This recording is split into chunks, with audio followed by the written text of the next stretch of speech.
अस्सलाम वालेकुम स्टूडेंट्स, आज मैं आपको उर्दू के एसेस बताने लगी हूँ। मोस्ट इंपॉर्टेंट एसेस हैं 2023 के एग्जाम्स के लिए। ठीक है, इससे प्रीवियस पेपर्स में कितनी बार कौन सा ऐसे आ चुका है, ये टोटली मैंने डिटेल से एक बार चेक किया और उसके बाद मैंने आपके लिए ये वीडियो तैयार की है, क्योंकि कुछ दिन रह गए हैं और आप लोगों ने तैयारी तो कर ली होगी, लेकिन इन एसेस को आप दोबारा से अच्छे से कर लीजिएगा। ठीक है, उसके अलावा मैं आप लोगों को पहले भी बताया था कि जो एसेस है वो जब भी आप बच्चे लिखते हो तो उसमें आप नॉर्मली भी तो पोइट्री करते रहते हो, शेर वगैरह याद करते रहते हो, तो शेर जरूर याद किया करो और एसेस के दरमियान में जगह जगह पे यूज किया करो, अल्लामा इकबाल पे या जो भी टॉपिक है उस लिहाज से आप कर लिया करो, तो इसका आपको काफी फायदा हो जाता है। ठीक है, तो कुछ शेर वगैरह करो। दूसरा, बच्चे एक ही पेज पे सारा थ्योरी नहीं कर देते होते, हमेशा 5-6 लाइन्स का या हद 7 लाइन्स का पैराग्राफ एक बना के उस एक लाइन छोड़ के नेक्स्ट पैराग्राफ में किया करो।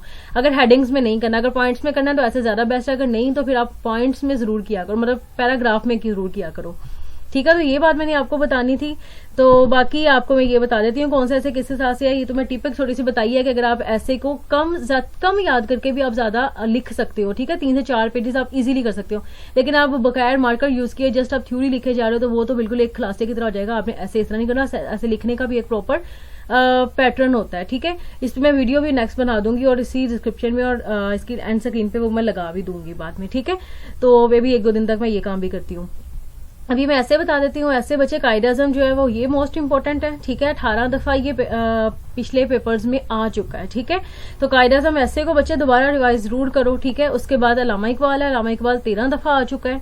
ठीक है, तो इसको जरूर करो। उसके बाद है वक्त की पाबंदी 16 दफा पेपर में आ चुका है। ठीक है, तो ये वाला भी बड़ा इंपॉर्टेंट है। ठीक है, वैसे तो आपके पास चॉइस होनी है, लेकिन इन सबको करो। इनमें से जो भी आपको लगता है कि हाँ या आप 3-4 पेजेस पे लिख सकते हो, फिर उनको आप पेपर में उसको मतलब लिखिएगा। ठीक है, उसके बाद वालिदैन के साथ हुस्ने सलूक है, बच्चे 10 दफा ये पेपर में आया हुआ है।